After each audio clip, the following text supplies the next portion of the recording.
ओम नमो नारायणाय। श्री समस्त पापनाशक स्तोत्रम। प्रिय भक्तों, भगवान श्री वेदव्यास जी द्वारा रचित 18 पुराणों में से एक अग्नि पुराण में अग्निदेव द्वारा महर्षि वशिष्ठ जी को दिए गए विभिन्न उपदेश हैं। इसी के अंतर्गत इस पापनाशक स्तोत्र के बारे में महात्मा पुष्कर कहते हैं कि मनुष्य चित्त की मलिनता, चोरी, हत्या, परस्त्रीगमन आदि विभिन्न पाप करता है, पर जब चित्त कुछ शुद्ध होता है तब उसे इन पापों से मुक्ति की इच्छा होती है।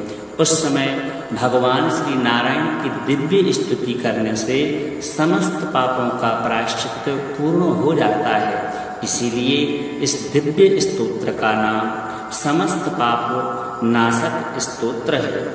जो भी मनुष्य पापों का विनाश करने वाले इस दिव्य स्तोत्र का पठन अथवा तो श्रवण करता है, वह शरीर, मन और वाणी जनित समस्त पापों से मुक्त हो जाता है एवं समस्त पाप ग्रहों से मुक्त होकर के श्री विष्णु के परम पद को प्राप्त होता है। इसीलिए किसी भी पाप के हो जाने पर इस स्तोत्र का जप अवश्य करना चाहिए। यह स्तोत्र पाप समूह के प्रायश्चित के समान है। कृच्छ्र आदि व्रत करने वाले के लिए भी यह श्रेष्ठ है। स्तोत्र जप और व्रत रूप प्रायश्चित से संपूर्ण पाप नष्ट हो जाते हैं। इसीलिए भोग और मोक्ष की सिद्धि के लिए इसका अनुष्ठान अवश्य से ही करना चाहिए। आइए भगवान श्री हरि नारायण के इस चमत्कारी स्तोत्र को श्रवण करते हैं। अथ श्री समस्त पापनाशक स्तोत्रम। पुष्करो वाचः। विष्णवे विष्णवे नित्यं, विष्णवे विष्णवे नमः। नमामि विष्णुं चित्तस्थं, अहंकारगतं हरिं। चित्तस्थमीशमव्यक्तम्, अनन्तमपराजितं। विष्णुमीड्यमशेषेण, अनादिनिधनं विभुं। विष्णुश्चित्तगतो यन्मे, विष्णुर्बुद्धिगतश्च यत्। यच्चाहंकारगो विष्णुर्यद्विष्णुर्मयि संस्थितः। करोति कर्म भूतोऽसौ, यथा वरस्य चरस्य च। तत्पापं नाशमायातु, तस्मिन्नेव हि चिन्तिते। ध्यातो हरति यत्पापं, स्वप्ने दृष्टस्तु भावनात्।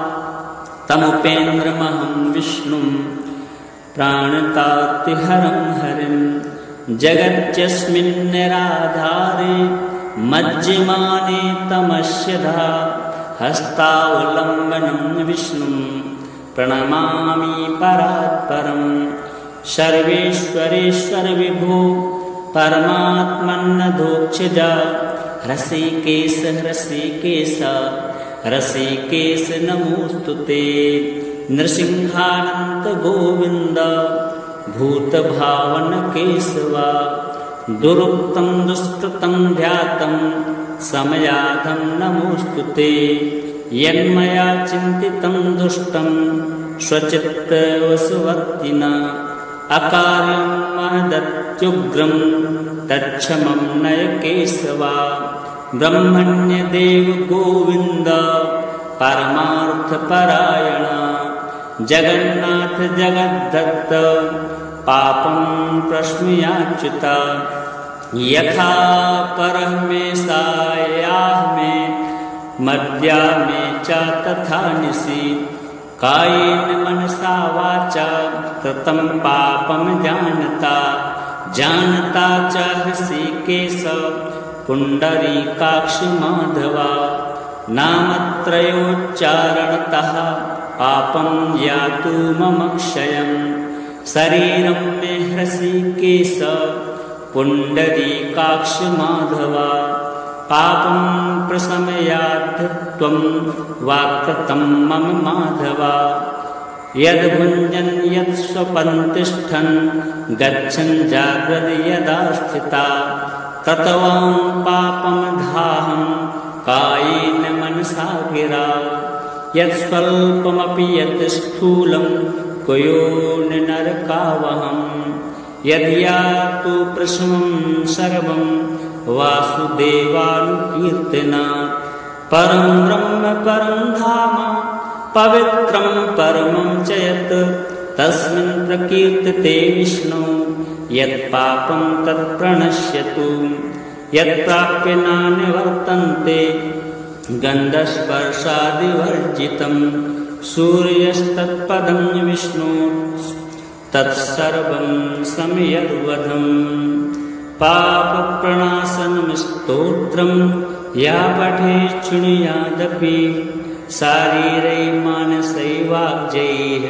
कृतैः पापैः प्रमुच्यते सर्वपापग्रहादिभ्यो याति विष्णोः परं पदं तस्मात् पापे कृते जप्यं स्तोत्रं सर्वादिमर्दनं प्रायश्चित्तमधोधानं स्तोत्रं व्रतकृते वरं प्रायश्चित्तैः स्तोत्रजपैर्व्रतैः नश्यति पातकम् श्रीनारायणार्पणमस्तु।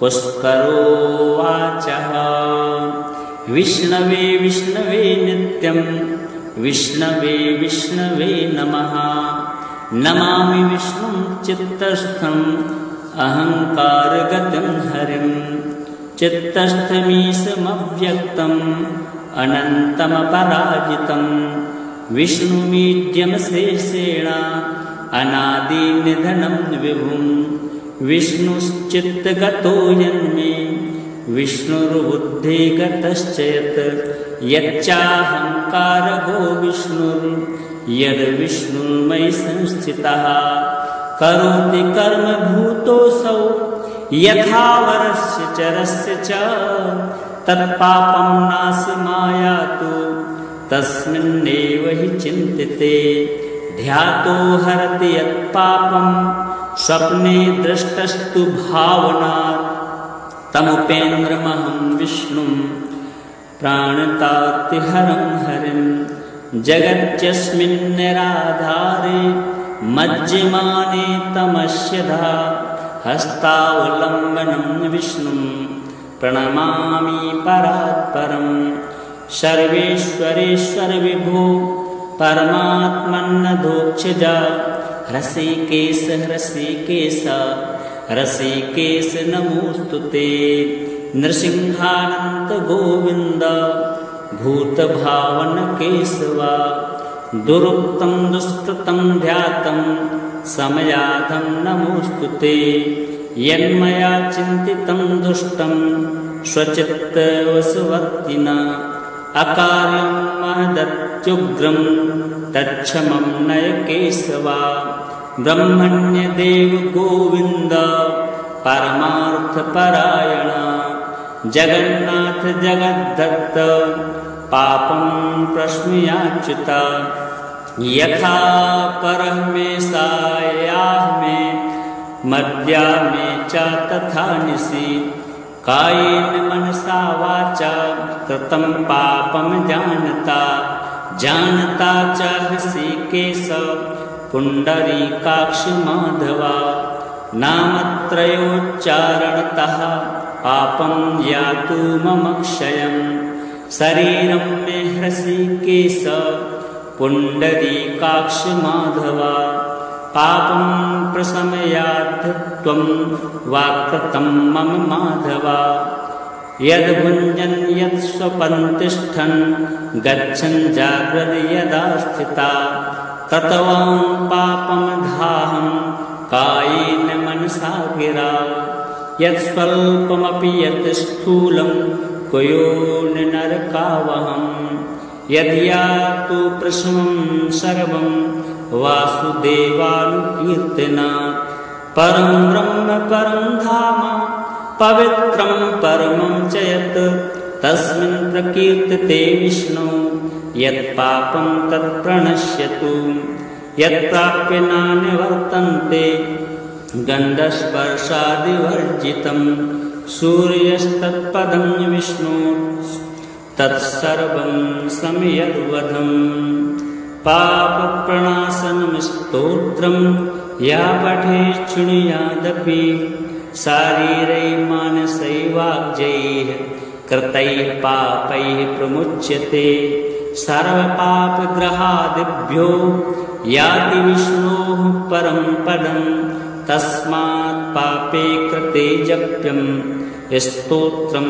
सर्वादिमर्दनं प्रायश्चित्तमधौधानां स्तोत्रं व्रतकृते वरं प्रायश्चित्तैः स्तोत्रजपैर्व्रतैः नश्यति पातकम् श्रीनारायणार्पणमस्तु।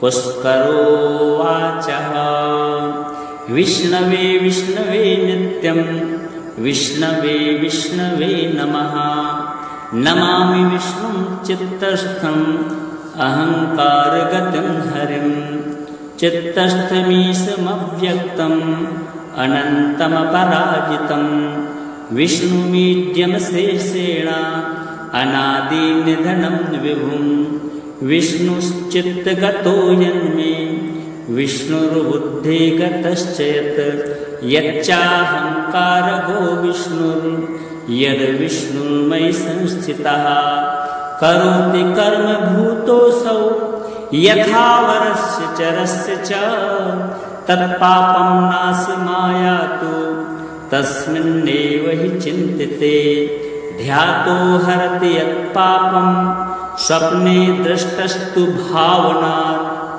तमुपेन्द्रमहं विष्णुं प्राणतातिहरं हरिं जगत्यस्मिन्निराधारे मज्जिमाने तमस्यधा हस्तावलम्बनं विष्णुं प्रणमामि परात्परं सर्वेश्वरेश्वर विभो परमात्मन्नधोक्षजा ऋषिकेश ऋषिकेश ऋषिकेश नमोऽस्तु ते नृसिंहानन्त गोविन्द भूतभावन केशवा दुरुक्तं दुष्कृतं ध्यातं समयाधं नमोऽस्तु ते यन्मया चिन्तितं दुष्टं स्वचित्तवशवर्तिना अकार्यं महदत्युग्रं तच्छमं नय केशवा ब्रह्मण्यदेव गोविन्द परमार्थपरायण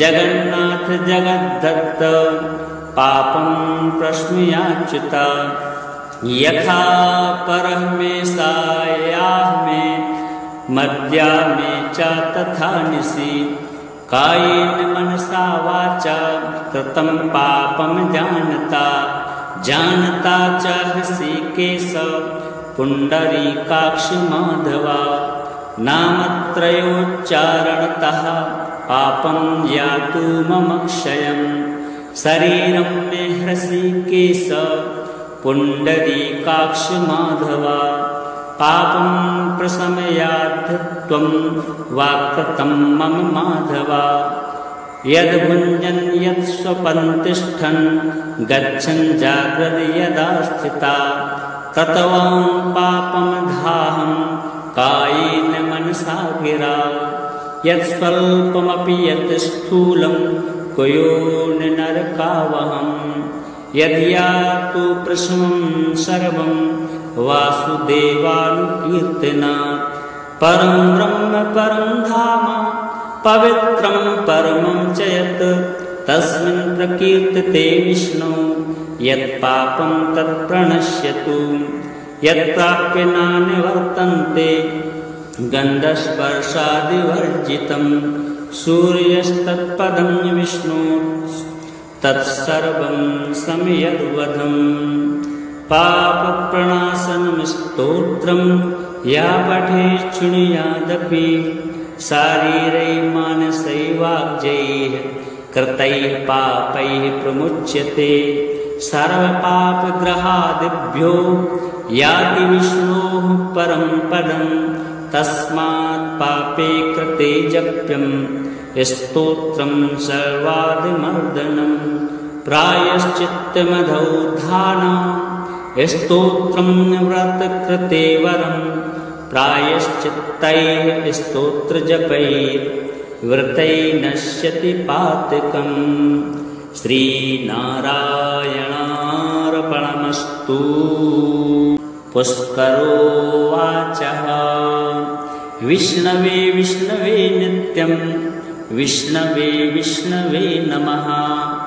नमामि विष्णुं चित्तस्थम् अहङ्कारगतं हरिं चित्तस्थमीशमव्यक्तम् अनन्तमपराजितं विष्णुमीड्यमशेषेण अनादिनिधनं विभुं विष्णुश्चित्तगतो यन्मे विष्णुर्बुद्धिगतश्च यच्चाहङ्कारगो विष्णुर्यद्विष्णुर्मयि संस्थितः करोति कर्म भूतोऽसौ यथा वरस्य चरस्य च तत्पापं नाशमायातु तस्मिन्नेव हि चिन्तिते ध्यातो हरति यत्पापं स्वप्ने दृष्टस्तु भावनात् तमुपेन्द्रमहं विष्णुं प्राणतातिहरं हरिं जगत्यस्मिन्निराधारे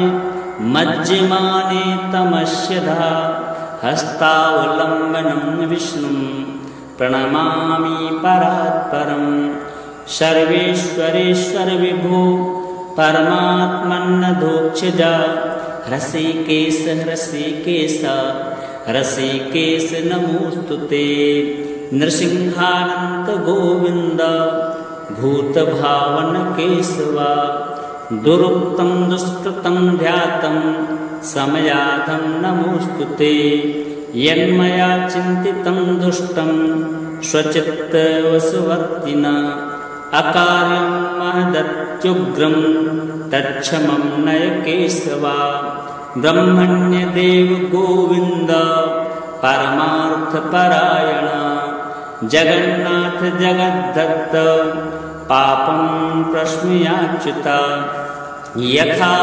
परमेशायाः मे मद्या मे च तथा निशि कायेन मनसा वाचा कृतं पापं जानता जानता च ऋषिकेश पुण्डरीकाक्ष माधवा नामत्रयोच्चारणतः पापं यातु मम क्षयं शरीरं मे ऋषिकेश पुण्डरीकाक्ष माधवा पापं प्रशमयात् त्वं वाक्कृतं मम माधवा यद्भुञ्जन् यत्स्वपन् तिष्ठन् गच्छन् जाग्रद् यदा स्थिता कृतवान् पापमधाहं कायेन मनसा गिरा यत्स्वल्पमपि यत् स्थूलं कुयोनिनरकावहं यद्यातु प्रशमं सर्वं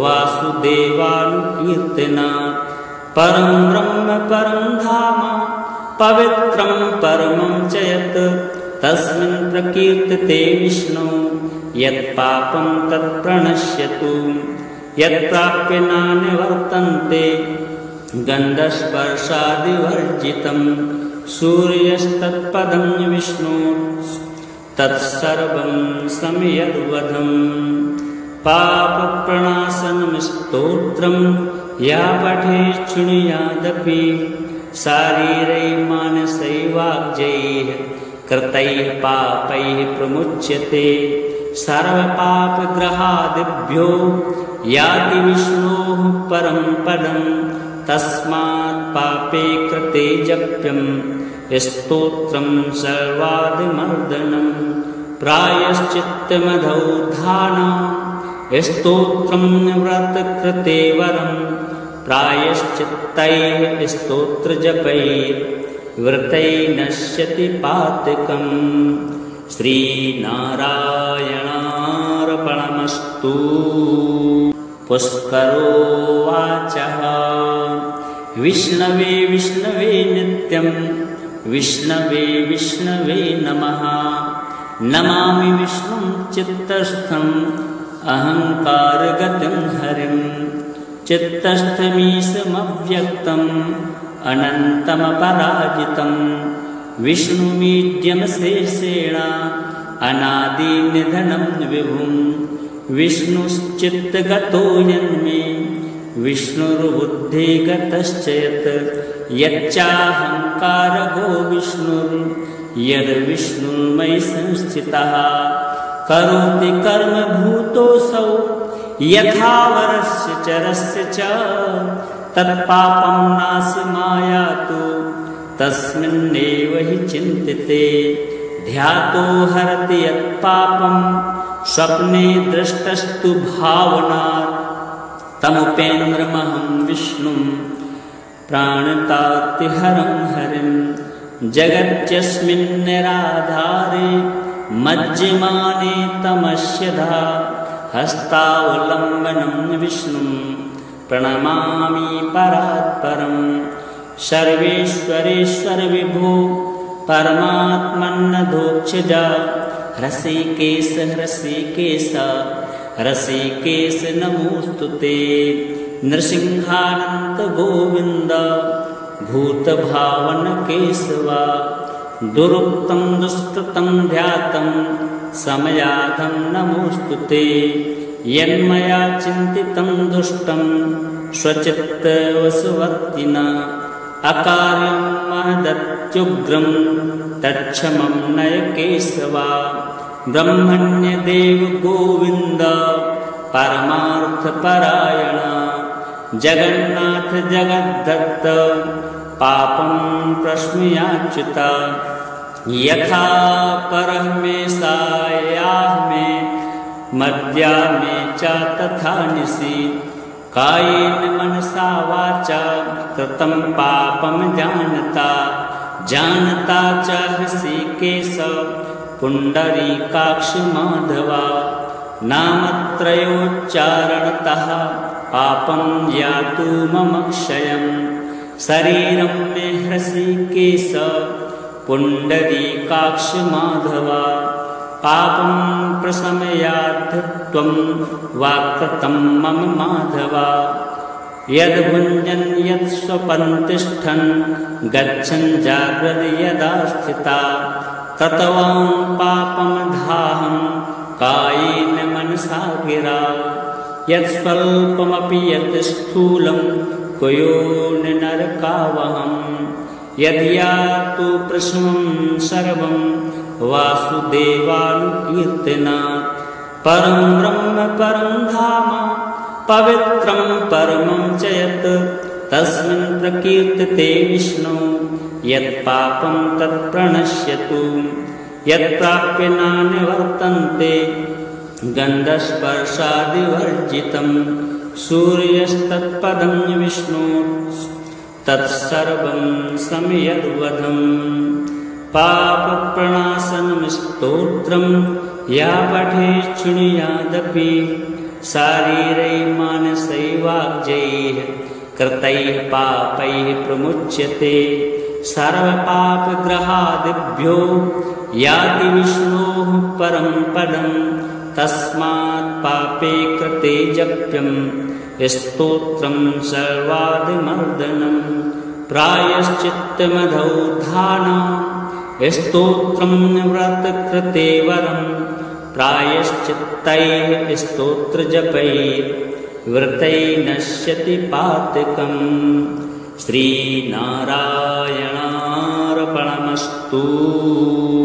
पुष्करोवाच विष्णवे विष्णवे नित्यं विष्णवे विष्णवे नमः।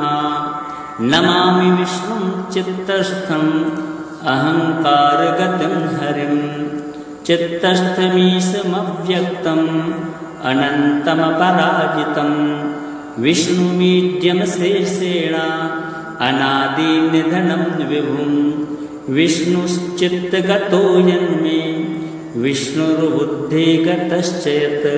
यच्चाहङ्कारगो यद्विष्णुर्मयि संस्थितः करोति कर्म भूतोऽसौ यथा वरस्य चरस्य च तत्पापं नाशमायातु तस्मिन्नेव हि चिन्तिते ध्यातो हरति यत्पापं स्वप्ने दृष्टस्तु भावनात् तमुपेन्द्रमहं विष्णुं प्राणतातिहरं हरिं जगत्यस्मिन् निराधारे मज्जमाने तमस्यधा हस्तावलम्बनं विष्णुं प्रणमामि परात्परं सर्वेश्वरेश्वर विभो परमात्मन्नधोक्षजा ऋषिकेश ऋषिकेश ऋषिकेश नमोस्तुते नृसिंहानन्त गोविन्द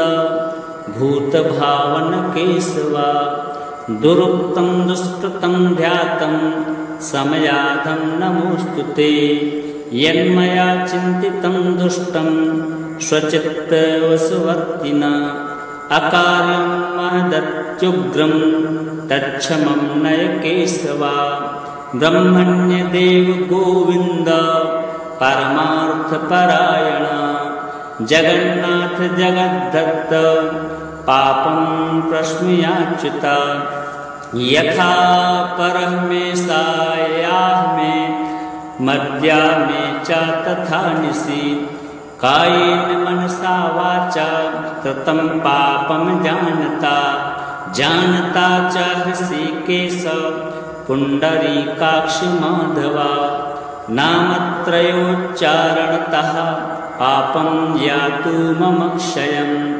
शरीरं मे ऋषिकेश पुण्डरीकाक्ष माधवा पापं प्रशमयात् त्वं वाक्कृतं मम माधवा यद्भुञ्जन् यत्स्वपन् तिष्ठन् गच्छन् जाग्रद् यदा स्थिता कृतवान् पापमधाहं कायेन मनसा गिरा यत्स्वल्पमपि यत् स्थूलं कुयोनि नरकावहम् यद्यातु प्रशमं सर्वं वासुदेवानुकीर्तनात् परं ब्रह्म परं धाम पवित्रं परमं च यत् तस्मिन् प्रकीर्तते विष्णु यत्पापं तत्प्रणश्यतु यत्प्राप्य नानिवर्तन्ते गन्धस्पर्शादिवर्जितं सूर्यस्तत्पदं विष्णु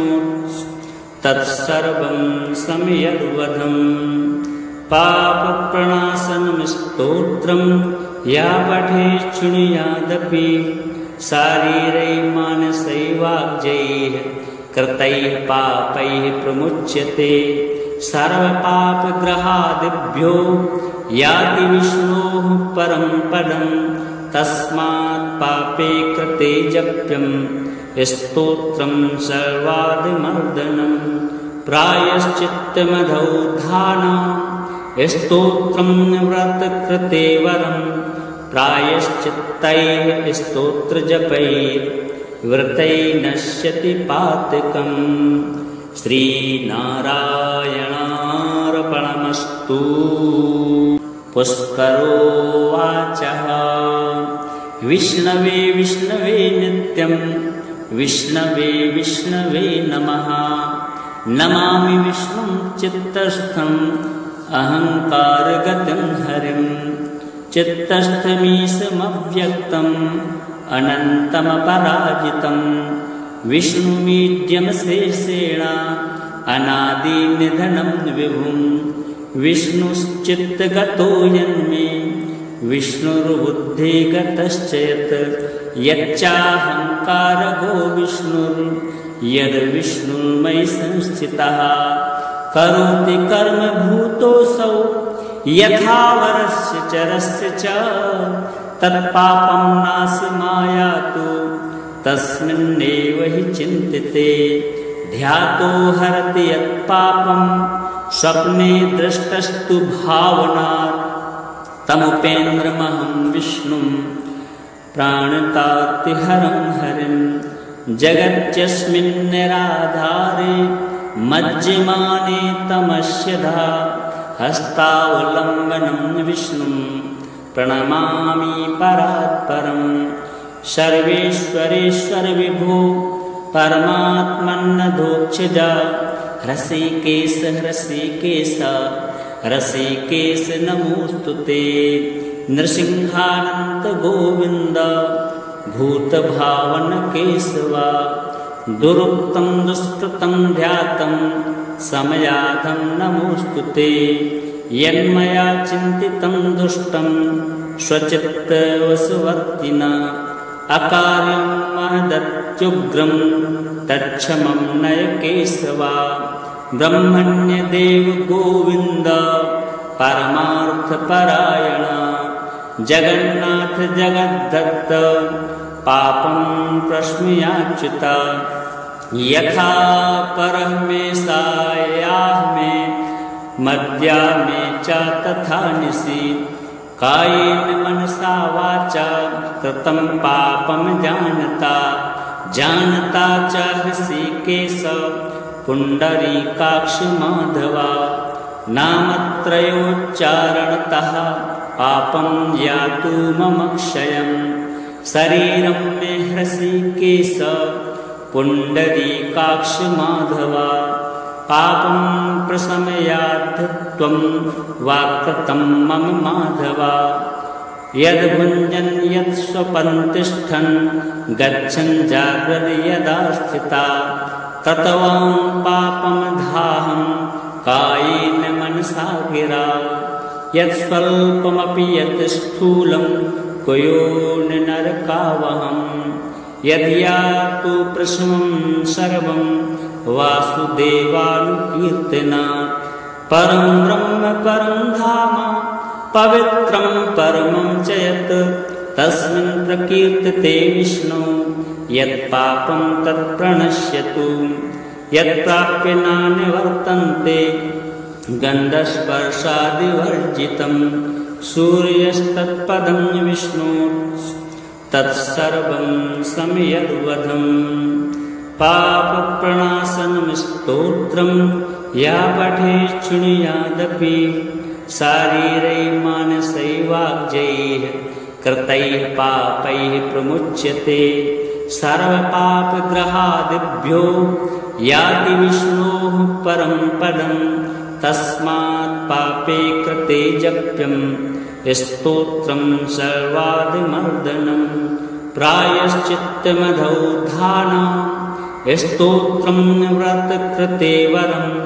प्रायश्चित्तैः स्तोत्रजपैः व्रतैः नश्यति पातकम्। श्रीनारायणार्पणमस्तु।